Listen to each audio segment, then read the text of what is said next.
कोलकाता में एक महिला रेजिडेंट डॉक्टर के साथ हुई हैवानियत के विरोध में पूरे देश के डॉक्टर लामबंद हो गए हैं। आईएमए के राष्ट्रीय नेतृत्व ने इस घटना के विरोध में 17 अगस्त से 18 अगस्त के बीच 24 घंटे तक चिकित्सीय सेवाओं के बहिष्कार का निर्णय लिया है।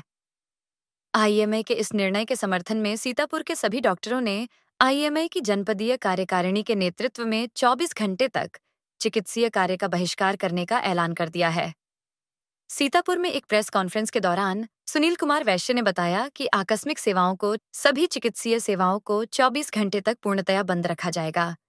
सीतापुर की केमिस्ट एंड ड्रगिस्ट एसोसिएशन ने भी उनका समर्थन करने का ऐलान किया है, जिसके प्रति आईएमए के पदाधिकारियों ने आभार व्यक्त किया है। आईएमए की मांग है कि दोषियों को तत्काल गिरफ्तार किया जाए और अधिकतम सजा के लिए त्वरित सुनवाई की जाए। डॉक्टरों एवं अन्य स्वास्थ्य कर्मियों के लिए केंद्रीय कानून बनाया जाए। सभी स्वास्थ्य देखभाल संस्थानों को विशेष संरक्षित क्षेत्र घोषित किया जाए। देश में कहीं भी काम करने वाले मेडिकल छात्र छात्राओं और सभी आधुनिक चिकित्सा डॉक्टरों की सुरक्षा से संबंधित सख्त नियमों के लिए राष्ट्रीय चिकित्सा परिषद को सशक्त बनाया जाए। इस मौके पर वरिष्ठ चिकित्सक doctor R K. Tandon, doctor Vinod Tripathi, doctor Ajay Mehrotra, doctor Rajkumar Srivastava, doctor Pradeep Jain आदि प्रमुख रूप से मौजूद रहे। वो चाहे मेडिको हो या नॉन मेडिको हो, मैं कुछ नॉन मेडिकोस की भी पोस्ट देखती हूँ कि हम साथ में देख करके बहुत अच्छा लगता है।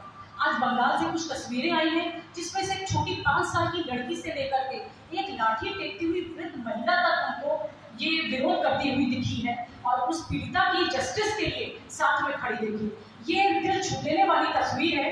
जब तक ऐसी तस्वीरें सामने नहीं आएंगी, लोग अंदर से जागरूक नहीं होंगे, तब तक हमारे देश की बच्चियों को इंसाफ नहीं मिलेगा। मेरा ऐसा मानना है, आज हर माँ को अपने बेटे से सवाल करना चाहिए, बेटा तुम रात में 8 बजे के बाद कहाँ थे? हम अपनी बेटियों को तो घर पे रोक लेते हैं, लेकिन बेटों से ना तो कभी सवाल पूछते हैं, ना उनको कभी रोकते हैं। आज वो समय आ गया है जब बेटों को साथ में अंदर घर के अंदर रख करके उनके ऊपर हमें अंकुश लगाना चाहिए, तभी शायद हमारे देश की बेटियां सुरक्षित रहेंगी। साथ में हम लोग की एक मांग और है कि बहुत सारी इंटर्नशिप में, पीजीज में, उसके बाद भी प्रोफेसर रैंक पे लोग नाइट ड्यूटीज करते हैं, लेकिन हम उनको सेफ एनवायरनमेंट नहीं दे पाते हैं। हमारी पीड़िता को भी इसी तरह से वो नाइट ड्यूटी अपनी कर रही थी। लोग कहते हैं कि आचार सही नहीं था, व्यवहार सही नहीं था, लेकिन ये हमारी लेडी डॉक्टर तो बिल्कुल अपने सारे जो भी समाज ने जो एक दायरा निर्धारित कर रखा है महिला के लिए, उसके अंदर रह करके वो अपनी ड्यूटी निभा रही थी, लेकिन तब भी उसके साथ ये हुआ। तो एक सेफ एनवायरनमेंट हमारी वर्किंग प्लेस पर होना बहुत जरूरी है। ये हमारी मांग है कि हम वर्किंग प्लेस पर एक सेफ एनवायरनमेंट अपनी फीमेल डॉक्टर्स को, फीमेल रेजिडेंट्स को दे पाए। आज हम लोग यहाँ बहुत ही दुखद वातावरण में एकत्र हुए हैं। विगत 9 अगस्त की रात्रि में कलकत्ता के आरजी कार मेडिकल कॉलेज में हमारी एक ट्रेनी स्टूडेंट के साथ में, जो कि एमबीबीएस कर चुकी थी, उसके बाद पल्मोनरी मेडिसिन में वो विशेष योग्यता के लिए एमडी कर रही थी, उसकी रात्रि में हत्या हो गई। संकेत इस प्रकार के मिलते हैं कि उससे पहले उसके साथ कुछ दुष्कर्म भी हुआ है। बाकी तो जैसा भी आगे रिपोर्ट्स आएंगी वो बताएंगी। तो उसके लिए फिर हम जब वहाँ के लोगों ने, बच्चों ने वहाँ की स्ट्राइक शुरू की, मगर उससे कोई निर्णय नहीं निकल पाया, तो धीरे धीरे जितने बाकी स्टूडेंट्स थे ऑल ओवर इंडिया के, वो इकट्ठे हो गए। जब उससे भी कोई निष्कर्ष नहीं निकला, तो चिकित्सा की ये शीर्षस्थ बॉडी है, मतलब या कह लीजिए हम लोग वरिष्ठ सदस्य हैं आईएमए के, तो नेशनल हेडक्वार्टर से हमें अपील हुई कि ऑल ओवर इंडिया हम लोग प्रोटेस्ट करेंगे इस बच्ची को न्याय दिलाने के लिए। और इस सिलसिले में हमारा पहला जो स्टेप है वो 17 अगस्त को प्रातः 6 बजे से 18 अगस्त की प्रातः 6 बजे तक सारे की सारी हमारी चिकित्साएं सेवाएं बाधित रहेंगी। सिर्फ इमरजेंसी केसेस हम लोग देखेंगे, जो कि रियल इमरजेंसीज होंगी, उन्हीं को देखेंगे। इसके अलावा कोई रूटीन ओपीडी नहीं होगा।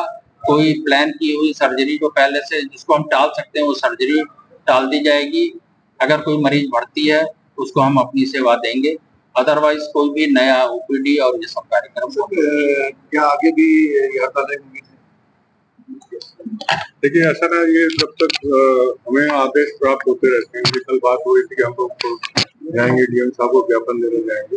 हमारे हेडक्वार्टर से जो हमारे राष्ट्रीय अध्यक्ष सचिव हैं, उन्होंने मुलाकात की है सेंट्रल मिनिस्टर से, और वहाँ से भी जो हमारे पास आता रहेगा आदेश कि हमें क्या करना है।